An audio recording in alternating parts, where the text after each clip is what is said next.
A network of small towns. From the 8th century onwards, the subcontinent was dotted with several small towns. These probably emerged from large villages. They usually had a mandapika or mandi of later times, to which nearby villagers brought their produce to sell. They also had market streets called hatta, heart of later times, lined with shops. Besides, there were streets for different kinds of artisans such as potters, oil pressers, sugar makers, toddy makers, smiths, stone masons, etc. While some traders lived in the town, others traveled from town to town. Many came from far and near to these towns to buy local articles and sell products of distant places like horses, salt, camphor, saffron, betel nut, and spices like pepper. Usually, a Samanta or in later times a Jamindar built a fortified palaces in or near these towns. They levied taxes on traders, artisans, and articles of trade, and sometimes donated the right to collect these taxes to local temples, which had been built by themselves or by rich merchants. These rights were recorded in inscriptions that have survived on this day. Taxes on markets. The following is a summary from a 10th century inscription from Rajasthan, which lists the dues that were to be collected by temple authorities. There were taxes in kind on sugar and jaggery, dyes, thread, and cotton, on coconuts, salt, areca nuts, butter, sesame oil, on cloth. Besides, there were taxes on traders, on those who sold metal goods, on distillers, on oil, on cattle fodder, and on loads of grain. Some of these taxes were collected in kind, while others were collected in cash. Traders, big and small. There were many kinds of traders. These included the Banjaras. Several traders, especially horse traders, formed associations with headmen who negotiated on their behalf with warriors who bought horses. Since traders had to pass through many kingdoms and forests, they usually traveled in caravans and formed guilds to protect their interests. There were several such guilds in South India from the 8th century onwards, the most famous being the Manigramam and Nana Desi. These guilds traded extensively both within the peninsula and with Southeast Asia and China. There were also communities like the Chettiars and the Marwadi Oswal who went on to become the principal trading groups of the country.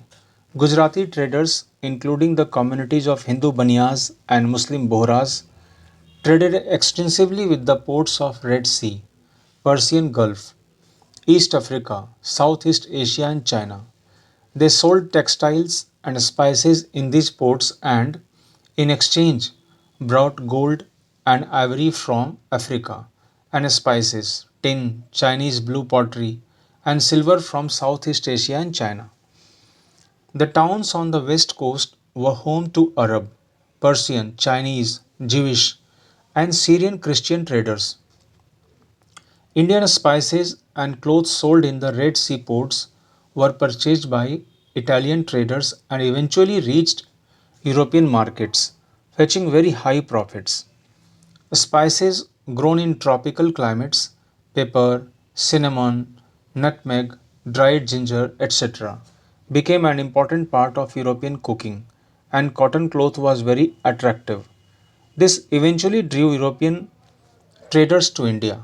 We will shortly read about how this changed the face of trading and towns.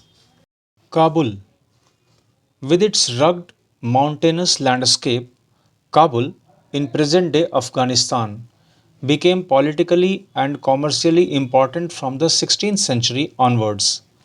Kabul and Kandahar were linked to the celebrated Silk Route.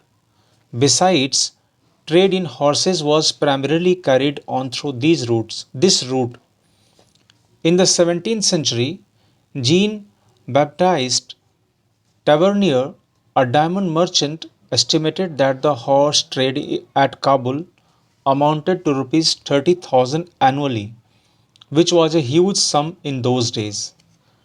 Camels carried dried fruits, dates, carpets, silk, and even fresh fruits from Kabul to the subcontinent and elsewhere. Slaves were also brought here for sale. Crafts in towns. The craftsperson of Bitter were so famed for their inlay work in copper and silver that it came to be called Bidri.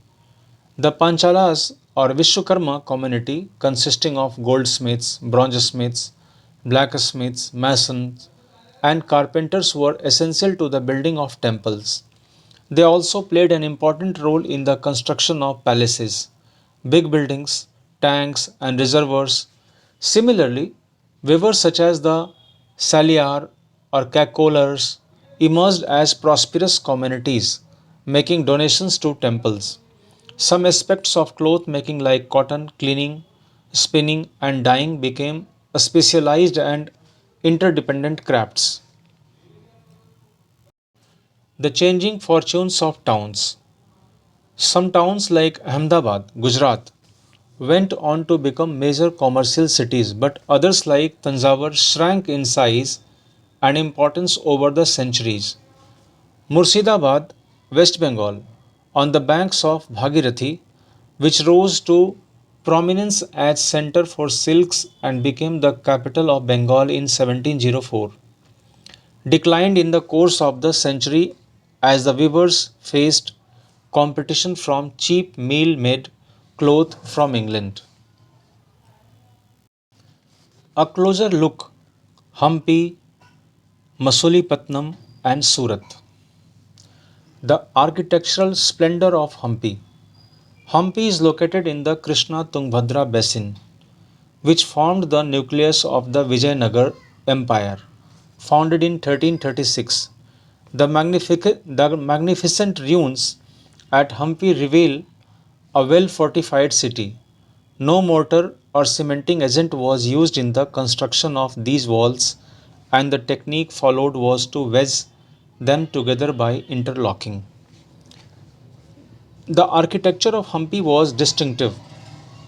The buildings in the royal complex had a splendid arcs, domes, and pillared halls with nikes for holding sculptures. They also had well planned orchards and pleasure gardens with a sculptural motifs such as the lotus and corbels. In its heyday, in the 15th 16th centuries, Hampi bustled with commercial and cultural activities. Muslim merchants, chettis, and agents of European traders such as the Portuguese thronged the markets of Hampi. Temples were the hub of cultural activities, and Devdasis, temple dancers, performed before the deity. Royalty and masses in the many pillared halls in the Virupaksh, a form of Shiva, temple. The Mahanami festival, known today as Navratri in the south, was one of the most important festivals celebrated at Hampi. Archaeologists have found in the Mahanami platform where the king received guests and accepted tribute from subordinate chiefs.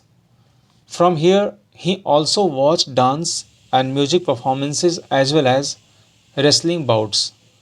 Hampi fell into ruin following the defeat of Vijayanagar in 1565 by Deccani Sultans, the rulers of Golconda, Bijapur, Ahmednagar, Birar, and Bidar.